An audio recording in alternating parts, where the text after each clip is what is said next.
வணக்கம் தோழர். வணக்கம்.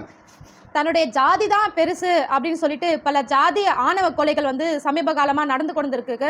கடந்த 60 நாட்களில் பார்த்தீங்கன்னா 9 ஜாதி ஆணவ படுகொலையானது நடந்திருக்கு.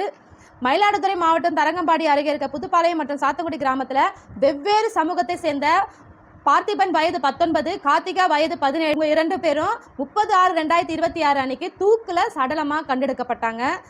பார்த்திபனுடைய பெற்றோர்கள் காவல்துறையில் என்ன புகார் கொடுத்துருக்காங்கன்னா, இது முழுக்க ஜாதி ஆணவ கொலை அப்படின்னு சொல்லிட்டு மனு கொடுத்துருக்காங்க. காவல்துறையினரும் இது குறித்து விசாரணை செய்து வருகிறார்கள்.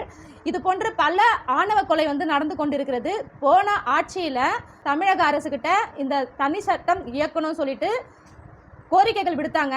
ஆனால் அந்த போன அரசு கடந்து சென்றுட்டாங்க. தற்போது இருக்கிற தாவேகா அரசு இதற்கான தனி சட்டம் அமைத்து கொடுக்குமா? உங்களுடைய கருத்து என்ன தோழர்? நீ சொன்ன மாதிரி ஆணவ படுகொலைகள் தமிழக அரசு கட்டுப்படுத்தணும் அப்படின்றது எல்லார் மனசுகள்லேயும் இருக்கக்கூடிய ஒரு விஷயந்தான். ஆனால் ஆணவ படுகொலை இப்போ 60 நாட்களில் 9 நடந்துச்சு. போன அரசாங்கத்தில் பல அமைப்புகளில் இடதுசாரி அமைப்புகள், எங்கள் மாநில செயலாளர் சண்முகம் அவர் அவங்களோட ஆஃபீஸில், கட்சி ஆஃபீஸில் கலப்பு திருமணத்துக்கு ஆதரித்து அவங்களுக்கு பாதுகாப்பாகவும் அந்த திருமணத்தை நடத்தி வைக்கிறதுக்கான வழிகளையும் பல திருமணங்கள் இது வரைக்கும் நடந்துன்னு தான் இருக்குது. அந்த மாதிரியான விஷயங்கள்லாம் செய்துட்ருக்காங்க. இந்த சாதி ஆணவ கொலையினால் எத்தனை குடும்பங்கள் இன்றைக்கி சிறை தண்டனை இருக்குது. அந்த பெண் வீட்டுக்காரும் பாதிக்கப்படுறாங்க, ஆண் வீட்டுக்காரும் பாதிக்கப்படுறாங்க. வாழ பிறந்த எல்லா மனிதருக்கும் வாழ்வதற்கான எல்லா தகுதியும் இந்த மண்ணில் இருக்குது. ஒரு சாமானியனுக்கு தான் இந்த சாதியோட பிரச்சனை இருக்குது. மீதி பார்த்திங்கன்னா உயர் வகுப்பில் இருக்கக்கூடிய யாருக்குமே இந்த சாதியோட ஆணவ கொலையாக எதுவும் நடக்கிறதில்ல. இங்கே அன்னாடம் காட்சிகள்லாம் வெட்டின்னு சாகக்கூடிய வேலையாக இருக்குது. இந்த சாதி ஆணவ கொலை நிறுத்தப்படணும். இதுக்கு தனி சட்டம் கொண்டு வரணும். போன அரசாங்கம் அதை கண்டுகொள்ளாமல் பல அழுத்தங்கள் கொடுத்தாலும் அதை கடந்து போயிட்டாங்க.